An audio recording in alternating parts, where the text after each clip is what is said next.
Dans l'une des régions les plus négligées de Chine, une rivière presque oubliée reposait silencieuse, sèche, craquelée et abandonnée par presque tout ce qu'il appelait autrefois chez soi. Le manque d'eau a déclenché un effet domino de problèmes pour 400 millions de personnes en Chine et pourrait aggraver la croissance économique déjà faible du pays. Les experts en restauration ont échoué. Les tendances climatiques se sont aggravées, mais dans les coins tranquilles du Xinjiang, une espèce clé, longtemps chassée jusqu'à la limite de l'extinction, se réveillait silencieusement, sans annonce, sans financement, sans technologie. Une armée silencieuse s'est mise au travail. Ce qu'ils ont construit ne redéfinirait pas seulement la rivière, mais choquerait le monde. Les étangs que créent les barrages des castors servent également d'habitat pour d'autres animaux des zones humides comme les poissons et les oiseaux. Ce n'est pas un conte de fées. C'est une véritable révélation sur la façon dont ils ont laissé des castors sauvages s'échapper dans une rivière stérile de Chine. Et des années plus tard, tout l'écosystème a changé. Numéro 1. Là où l'eau coulait autrefois. Dans les vastes étendues balayées par le vent du nord-ouest de la Chine, juste à la frontière mongole, se trouve le bassin de la rivière Ulungur, une terre où l'histoire, la nature et les difficultés s'entrelacent. Pendant des siècles, ce système fluvial était une bouée de sauvetage, une artère scintillante parcourant un écosystème fragile, nourrissant des zones humides qui s'étendaient en larges et sauvages. Riche en roselières, prairies et vie aquatique vibrante, il hébergeait autrefois des communautés florissantes de poissons, d'oiseaux migrateurs et de mammifères, une danse complexe de biodiversité ancrée par des flux réguliers et des rythmes saisonniers. Mais à l'aube du XXIe siècle, ce pouls avait commencé à faiblir. À travers le bassin, la cadence de la nature était perturbée. Les niveaux d'eau qui autrefois affluaient lors des inondations printanières se réduisaient à de simples filets. Les sources qui alimentaient les affluents s'asséchaient plus tôt chaque année. Des images satellites ont tracé ce déclin lent et implacable, des vers luxuriants se fanant en brins sourds, des marais se retirant sous la poussière et la boue craquelée. Dans certains tronçons, le lit de la rivière était exposé sur des kilomètres, un rappel sévère de ce qui avait été perdu. Les causes des tarbeux étaient nombreuses et entrelacées. Des décennies d'irrigation agressive en amont siphonnaient l'eau précieuse, tandis que l'expansion des terres agricoles et des établissements en pleine croissance étirait la capacité de la terre. Le surpâturage a dépouillé la végétation des sols fragiles, les rendant vulnérables à l'érosion et à la salinisation. Des modèles de précipitations changeants, probablement influencés par des changements climatiques, n'ont fait qu'aggraver la crise. L'équilibre délicat qui avait nourri la vie ici était en train de se désagréger. Sur le terrain, les changements étaient frappants et déchirants. Des zones humides autrefois animées devenaient des déserts silencieux. Les populations de poissons s'effondraient alors que les lieux de reproduction disparaissaient Les oiseaux migrateurs qui avaient niché dans les roselières cessaient leur visite, laissant les cieux étrangement vides pendant les saisons de migration. Le chœur des grenouilles et des grues, la bande sonore de ces eaux, était tombé silencieux. Les villages qui dépendaient à la haie des richesses de la rivière, voyant leurs moyens de subsistance disparaître. Les familles déménagées et de vieux bateaux de pêche étaient abandonnés, à moitié enfouis dans le sable. Les responsables locaux ont forgé un terme sinistre. Des parties du bassin inférieur étaient désormais fonctionnellement stériles, des écosystèmes dépouillés de leur vitalité, leurs services qu'ont perdus. Mais au milieu de cette dévastation, quelque chose de subtil persistait. Un pouls silencieux caché sous les sables et les lits de rivières craquelés. C'était un faible écho d'un ancien ordre écologique incarné dans une espèce qui avait survécu discrètement, prête à reprendre son rôle dans ce paysage en transformation. Numéro 2. Les survivants dans l'ombre. Enfouis profondément dans un couloir étroit et protégé le long de la rivière Bulgan, un affluent vital mais fragile serpentant à travers les franges nord du Xinjiang, vivait un groupe extraordinaire de survivants. Les castors d'Eurasie, spécifiquement la sous-espèce Castor fiberburelei. Contrairement aux récits populaires des programmes de réintroduction ou des transplantations de faune, ces castors étaient des habitants originaux. Ils n'avaient jamais disparu de ces eaux, bien que leur nombre ait dangereusement chuté près de l'extinction. Les estimations du début des années 2000 plaçaient ainsi leur population à moins de 600 individus, fragmentés et isolés par l'expansion humaine et la dégradation de l'environnement. Leur habitat était un patchwork de zones humides, en rétrécissement, d'étangs éparpillés et de ruisseaux paresseux. Ici, dans la réserve naturelle des castors de Bulgane, une zone peu connue en dehors des cercles de conservation régionaux, ils tirèrent une existence précaire, leur vie en témoignant de la résilience face à l'adversité.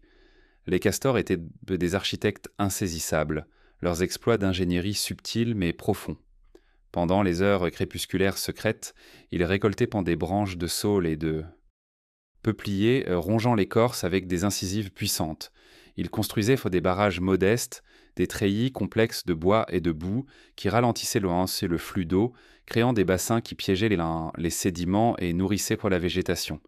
Ces barrages servaient de canaux de sauvetage pour d'innombrables autres espèces, créant des micro-habitats qui abritaient les alevines, les amphibiens et les insectes aquatiques. Pourtant, leur présence était bien plus qu'une question de survie, c'était un potentiel. Les écologistes reconnaissaient le castor d'Eurasie comme une espèce clé, un ingénieur naturel capable de façonner les paysages et de restaurer les cycles hydrologiques. À travers l'Eurasie, où les castors avaient autrefois été chassés jusqu'à l'extinction, leur retour était lié à des récupérations dramatiques des écosystèmes. Zones humides renaissantes, biodiversité florissante, bassins versants revitalisés. Dans ce coin reculé de Chine, les castors détenaient un héritage unique et ininterrompu. Ils n'étaient plus pas simplement des animaux s'accrochant à la survie. Ils étaient les gardiens de la mémoire écologique, porteurs d'un plan pour la régénération. Alors que le bassin de la rivière Ulungur restait desséché et silencieux, ces ingénieurs discrets attendaient une occasion, une chance de libérer leur pouvoir transformateur et de redessiner un paysage qui avait presque oublié le chant de l'eau. Numéro 3. Rewilding sans annonce. Le réveil des zones désolées de la rivière Ulungur n'a été ni célébré par des fanfares ni mis en lumière dans de grandes annonces. Il s'est déroulé discrètement, presque invisiblement, sous le radar des médias nationaux et des cercles de conservation internationaux. À la fin de 2011, coincé dans les bureaux poussiéreux des bureaux environnementaux régionaux, un plan modeste mais soigneusement orchestré a été mis en mouvement. Un plan qui remettrait fondamentalement en question la trajectoire de ce paysage. La stratégie n'était ni une introduction formelle, ni une mission de sauvetage dramatique. Au lieu de cela, c'était un relâchement délibéré de la laisse sur les castors d'Eurasie. Castors fibères, qui avaient longtemps survécu dans de petites poches isolées en amont.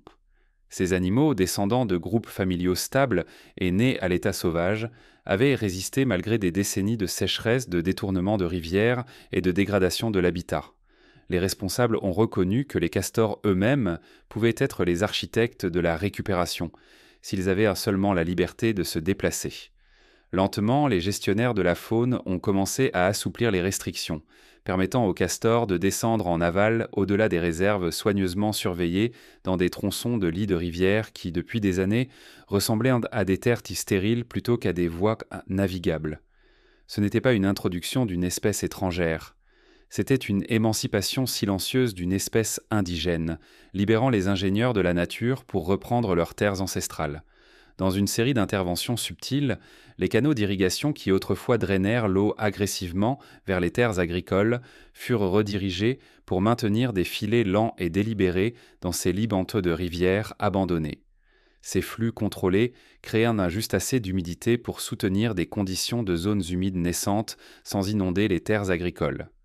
Autour de ces canaux, des arbres furent implantés, principalement des saules et des peupliers, mais contrairement à de nombreux efforts de conservation, aucune clôture coûteuse ou cage de protection ne protégeait ces jeunes plants.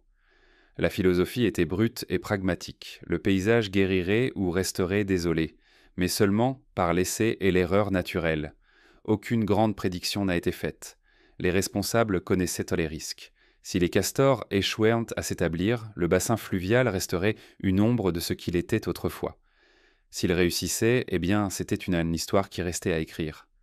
Numéro 4. Boue et bois. Au début de 2013, des signes subtils mais indéniables commencèrent à signaler une révolution silencieuse. Le long des rives des nouveaux canaux qui commençaient à s'écouler, des branches fines de saules et de peupliers portaient les marques indéniables des dents de castor, des rongeurs propres et angulaires qui trahissaient une activité industrieuse. En quelques nuits, des branches qui flottaient autrefois librement dans la brise furent déchiquetées, empilées et tissées en structures grossières qui semblaient émerger comme des sculptures de la boue. Les images satellites, qui ne montraient auparavant que de la terre sèche et craquelée, commencèrent à enregistrer de faibles éclats irréguliers d'eau dans des zones auparavant considérées comme définitivement perdues. Les reflets étaient un petit, des flaques et des bassins peu profonds plutôt que des rivières rugissantes, mais ils étaient suffisants pour confirmer que l'eau commençait à s'accumuler et à rester là où elle n'était pas présente depuis des années. Des barrages commencèrent à apparaître. Au début, des monticules primitifs de brindilles, de boue et de pierre, leurs murs fins et susceptibles de rupture lors des tempêtes. Semaine après semaine, ces barrières s'épaississaient et se stabilisèrent. L'eau s'accumulait derrière elles, formant des étangs peu profonds, boueux, limoneux et bruts, mais vivants de possibilités. Ces premiers étangs devenaient des refuges critiques pour la vie. Des caméras à déclenchement de mouvements, placées discrètement par des conservateurs, capturaient tant des aperçus d'espèces longtemps absentes de la région. Des grenouilles croassant timidement après des années de silence, des blaireaux explorant prudemment le terrain réhydraté, et des renards revenant pour chasser de petits mammifères et des oiseaux. Les insectes aquatiques, libellules, éphémères, trichoptères, réapparaissaient en nombre qui laissaient présager un renouvellement écologique. En 2015, des dizaines de familles de castors s'étaient répandues, leurs huttes éparpillées sur un tronçon de 30 km de lits de rivières autrefois oubliés.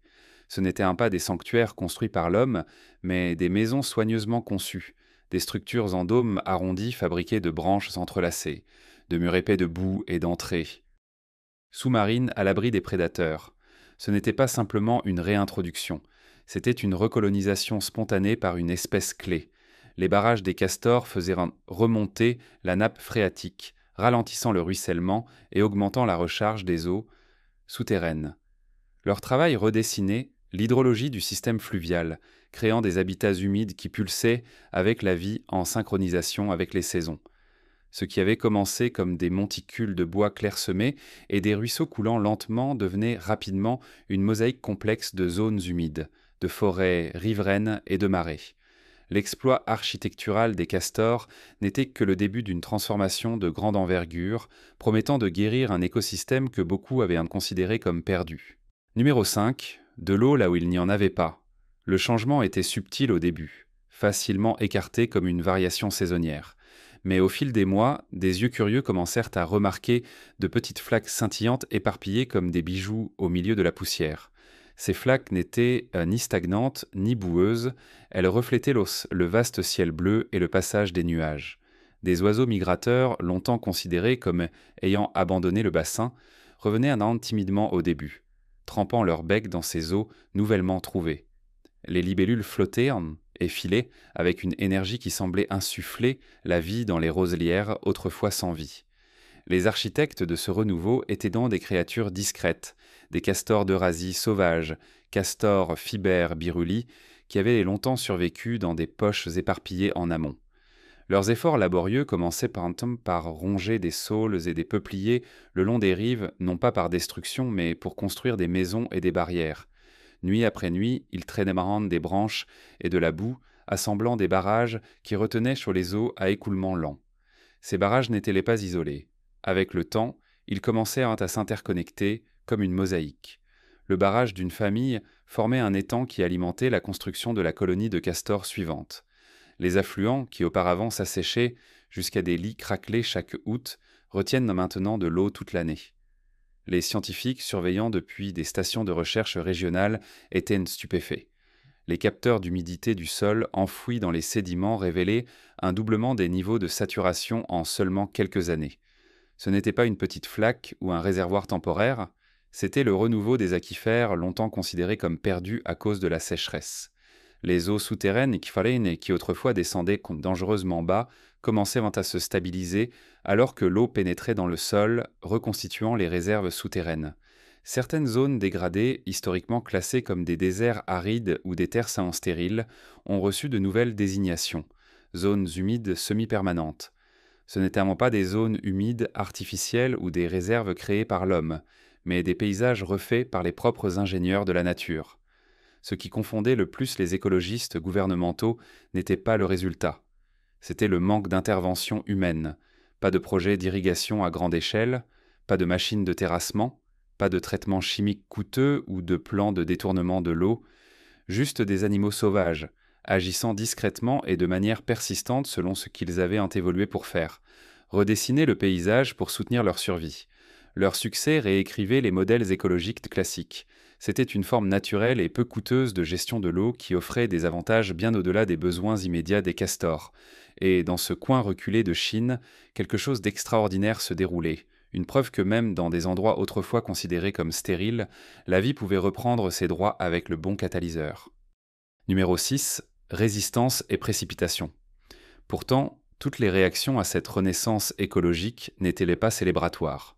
Dans les communautés agricoles environnantes et parmi les éleveurs traditionnels, la transformation rapide a suscité à la fois émerveillement et anxiété. Les castors, par leur activité, avaient inondé des pâturages autrefois utilisés pour le pâturage du bétail, créant des zones détrempées où des herbes robustes prospérèrent autrefois. Les clôtures, construites avec soin au fil des générations, étaient enrongées ou renversées par le poids implacable des eaux montantes. Les cultures adjacentes aux étangs, nouvellement formées, souffraient parfois de sols détrempés, leurs racines s'étouffant dans l'excès d'humidité. Les voix s'élevaient lors des réunions locales et des forums provinciaux appelant à des programmes d'enlèvement, de piégeage et à des restrictions sur l'expansion des castors. Les agriculteurs craignant des pertes économiques. Les éleveurs s'inquiétaient de perdre des terres pour leurs animaux. Certains responsables balayaient la rewilding comme un problème causé par une faune incontrôlée, plaidant pour une intervention drastique. Pourtant, au milieu de ces plaintes, des modèles inattendus ont commencé à émerger, des modèles qui défiaient la sagesse conventionnelle et modifiaient tout le calcul de la gestion de l'eau régionale. Les zones en aval des colonies de castors, longtemps sujettes à des inondations soudaines lors des tempêtes d'été, ont vu leur pic d'inondation remarquablement réduit.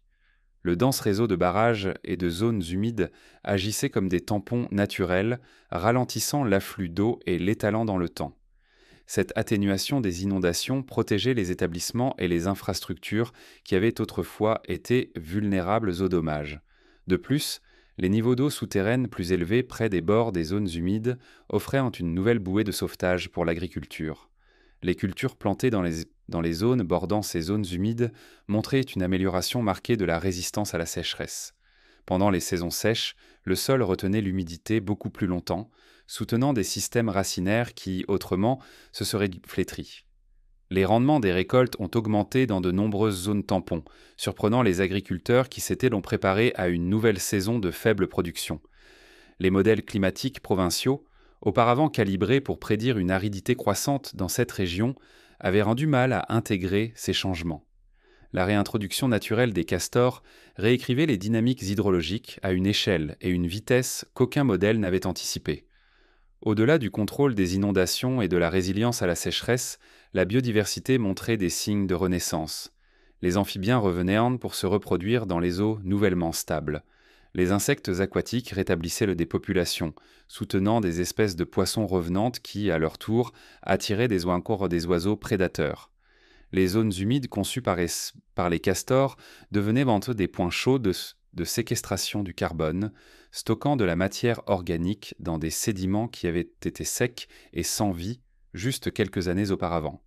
Dans les rapports provinciaux officiels, le langage prenait un ton de douce émerveillement. Ce système ne se comporte plus comme une plaine aride, il se comporte comme un bassin versant vivant. Ce qui avait été rejeté comme stérile devenait un écosystème dynamique et autosuffisant. Ce système émergent était une démonstration de résilience et d'adaptation. Un rappel que parfois, les solutions les plus efficaces ne nécessitent aucune technologie ni fiat humain, juste la restauration de processus naturels qui avaient évolué au cours des millénaires. Numéro 7. Les données qu'ils n'attendaient pas. En 2018, ce qui avait commencé comme une observation anecdotique s'était transformé en révélation scientifique rigoureuse. Les hydrologues armés de données satellites et de mesures au sol ont commencé à publier une série d'articles révélateurs qui remettaient en question des hypothèses longtemps tenues sur la capacité du bassin du fleuve Ulungur à se rétablir. Ils ont documenté une diminution constante et significative des taux d'évapotranspiration, un processus critique où l'eau s'évapore du sol et transpire à travers les plantes, en particulier dans les zones dominées par l'activité des castors. Cela suggérait que les zones humides conçues par les castors retenaient l'humidité beaucoup plus longtemps qu'auparavant, agissant essentiellement comme des réservoirs d'eau naturels. Pendant ce temps, les botanistes parcourant des décennies de dossiers d'herbiers ont confirmé le retour remarquable d'au moins 20 espèces de plantes autrefois déclarées localement éteintes. Des carex fragiles, des saules résilients et des fleurs sauvages qui avaient disparu à l'ère de la sécheresse et de la perturbation humaine recouvraient dans maintenant de vastes étendues de rives.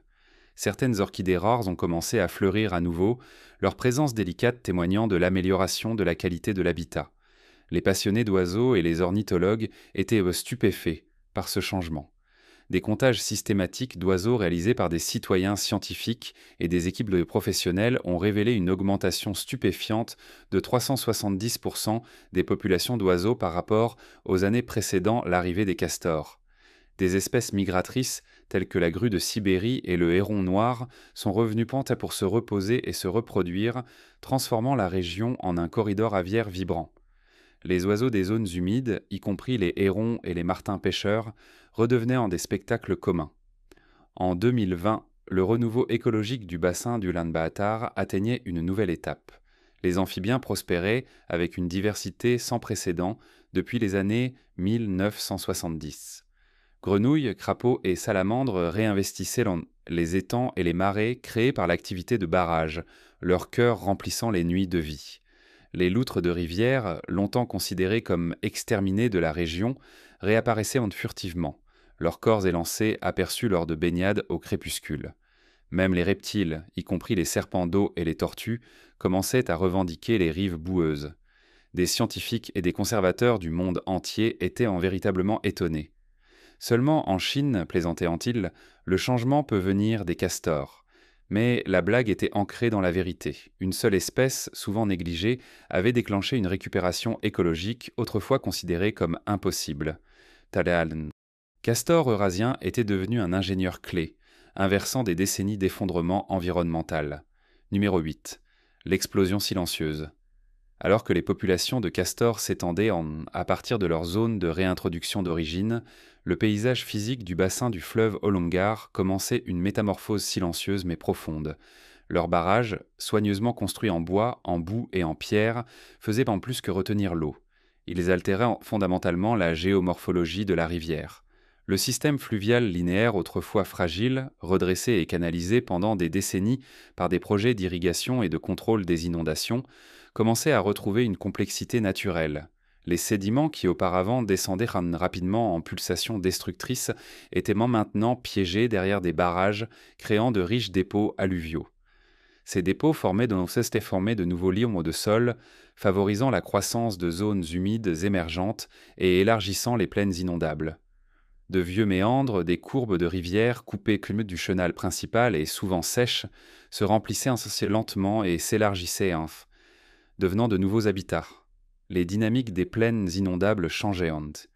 Au lieu d'inondations éclairs qui dénuderaient dans les rives, l'eau s'écoulait maintenant en pulsations et en tourbillons, créant un patchwork de zones humides, d'étangs et de marais saisonniers. Ce patchwork améliorait la biodiversité en fournissant des micro-habitats variés pour les poissons, les insectes et les mammifères. Des images satellites en time-lapse et des photographies par drone, analysées au fil des ans, révélaient un élargissement frappant de bandes vertes luxuriantes épousant les deux rives de la rivière. Les arbres riverains, en particulier les saules et les peupliers, montraient des taux de croissance accélérés, leur système racinaire stabilisant les rives et empêchant l'érosion. Denses fourrés d'arbustes émergèrent dans des zones auparavant stériles, créant des brise-vents naturels qui atténueront les vents rudes de la steppe. La création de microclimats devenait évidente. Les nouvelles zones humides augmentaient l'humidité locale, refroidissant les températures estivales et atténuant les extrêmes hivernaux. Ces changements climatiques localisés encourageaient davantage la croissance des plantes et soutenaient une gamme plus large d'espèces animales. Crucialement, le schéma d'écoulement de la rivière, autrefois artificiellement conçu pour un transport rapide et droit, s'était transformé en un cours d'eau sinueux et dynamique, façonné en grande partie par l'activité des castors et des processus naturels. Les cartes dessinées, juste une décennie auparavant, ne correspondaient que plus au terrain, sur le terrain. L'Ulungur avait évolué en une artère façonnée par les castors, ses courbes et ses bassins dictés par l'instinct et l'ingénierie écologique plutôt que par la conception humaine. Et puis, juste au moment où les chercheurs croyèrent avoir saisi l'ampleur du changement, un dernier changement a coupé le souffle émergé. Un changement qui redéfinirait le concept même de restauration des rivières. Numéro 9. La révélation dans l'eau.